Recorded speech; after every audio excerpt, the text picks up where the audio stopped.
Hello bachcho, let's start the question and the question says birth control pills contain synthetic estrogen and progesterone. How do these hormones prevent pregnancy? पहला option है हमारे पास they trigger premature ovulation before an egg is mature. दूसरा option है हमारे पास they cause the lining of uterus to be slaughtered off. Option B है हमारे पास they cause the corpus luteum to degenerate. And last option है हमारे पास they inhibit the pituitary from secreting FSH, that is follicle stimulating hormone, and LH, that is luteinizing hormone, to preventing ovulation. So let's start with our key concept. The key concept of this question is birth control pills. Birth control pills. अब एक oral administration है small doses का, या फिर आप कह सकते हो प्रोजेस्टेरॉन्स या फिर एस्ट्रोजेंस. प्रोजेस्टेरॉन या फिर आप कह सकते हो प्रोजेस्टोन एंड एस्ट्रोजन का कॉम्बिनेशन. तो इनके कॉम्बिनेशन से क्या होता है, ये एक डिफरेंट हमारे पास कॉन्ट्रासेप्टिव मेथड है. कॉन्ट्रासेप्टिव मेथड है हमारे पास जो कि यूज करती है कौन, it is use by the females. ये फीमेल्स यूज कर सकती है. ये आपका यूज होता है in the form of tablets.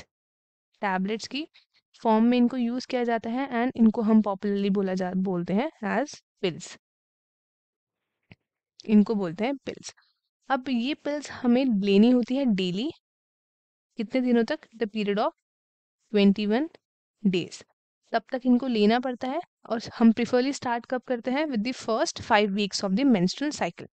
अब क्या होता है, जब आपका गैप हो जाता है, gap of 7 days, gap of 7 days during which menstruation occur होता है, उसके बाद फिर से उसको रिपीट करते हैं इन द सेम पैटर्न जब तक आपकी फीमेल डिजायर करती है टू प्रिवेंट कंसेप्शन.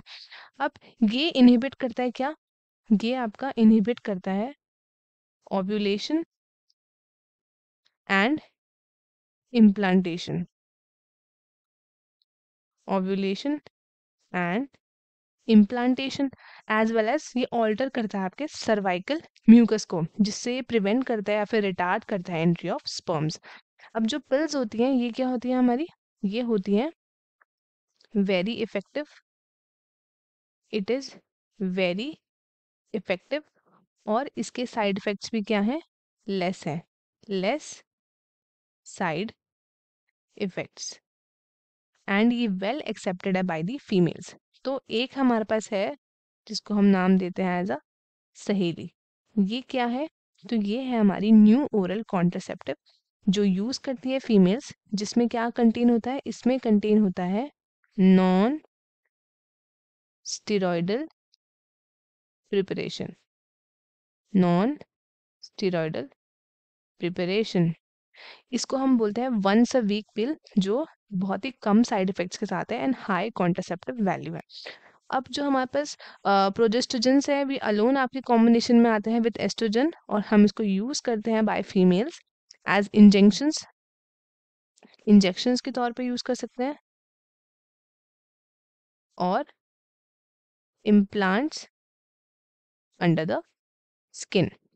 अब इनका मोड ऑफ एक्शन आपका सिमिलर है पिल्स से, एंड ये आपके इफेक्टिव पीरियड्स के लिए यूज करते हैं एंड वो आपके मच लॉन्गर टाइम के लिए यूज होता है. जो आपका एडमिनिस्ट्रेशन होता है आपके प्रोजेस्टोजेंस और या फिर आप कह सकते हो प्रोजेस्टोजॉन या फिर एस्ट्रोजॉन कॉम्बिनेशन आईओडीज में, वो आपके विद इन 72 आवर्स ऑफ कॉइटस में हमको यूज करना पड़ता है. ये आपके क्या है, ये आपके इफेक्टिव या फिर आप कह सकते हो इमरजेंसी कॉन्ट्रासेप्टिव्स होता है, जिससे हम क्या कर सकते हैं, अपनी अनवांटेड प्रेगनेंसीज को प्रिवेंट कर सकते हैं. तो इसमें क्या होता है, ये कैसे वर्क करती है, तो ये हमारे पिट्यूटरी पिट्यूटरी जो ग्लैंड होता है हमारे, उसके साथ ये क्या करवाती है, ये आपका जो आपके सिक्रीटिंग होते हैं आपके follicle stimulating hormone as well as आपके ल्यूटिनेटिंग हार्मोन, उनके साथ क्या करती है, ये इनहिबिट कराती है पिट्यूटरी को, ताकि वो क्या कर दे, ताकि वो प्रिवेंट कर दे ओव्यूलेशन, आपके FSH and LH, follicle stimulating hormone और ल्यूटिनाइजिंग हार्मोन, ये आपका क्या करवाते हैं, ये आपका इनहिबिट करवाता है फ्रॉम द पिट्यूटरी, जिससे ये सिक्रीट ना करे एफएसएच एंड आपका एलएच। तो हेंस हमारा करेक्ट ऑप्शन क्या है, करेक्ट ऑप्शन है option D, they inhibit the pituitary from secreting FSH and LH preventing ovulation. पहला ऑप्शन हमारा नहीं होगा, they trigger premature evolution before an egg is mature, ये नहीं होगा हमारा। एग अगर हमारा मेच्योर हो जाएगा तो वो तो प्रेगनेंसी के चांसेस हाई कर देगा ना, तो वो आपका रिस्की हो जाएगा। नेक्स्ट है हमारे पास, they cause the lining of uterus to be sloughed off, ये भी नहीं होगा। They cause the corpus luteum to degenerate, ये भी हमारा ऑप्शन नहीं होगा। So correct option is option D. Students, I hope आपको क्वेश्चन अच्छे से समझ में आया होगा। All the very best and thank you.